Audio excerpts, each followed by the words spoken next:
গ্রাম বাংলার চিরচেনা দৃশ্য, এই দৃশ্য দেখে কেউই হবেন না নিঃস্ব।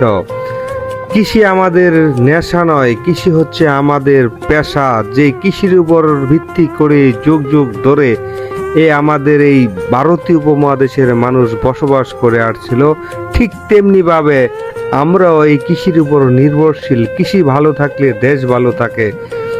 দেখতেছেন কিভাবে এই যে চকিতে, আমাদের অঞ্চলে বলে এটার নাম চকি, চকির উপর থাকা হতো, সেই চকির উপরই আজ ধান নেওয়ার দৃশ্য। সবাইকে ধন্যবাদ। গ্রাম বাংলার চিরচেনা দৃশ্য, এই দৃশ্য দেখে কেউই হবেন না নিঃস্ব। কৃষি আমাদের নেশা নয়, কৃষি হচ্ছে আমাদের পেশা। যে কৃষির উপর ভিত্তি করে যুগ যুগ ধরে আমাদের এই ভারতীয় উপমহাদেশের মানুষ বসবাস করে আসছিল, ঠিক তেমনিভাবে আমরাও এই কৃষির উপর নির্ভরশীল। কৃষি ভালো থাকলে দেশ ভালো থাকে।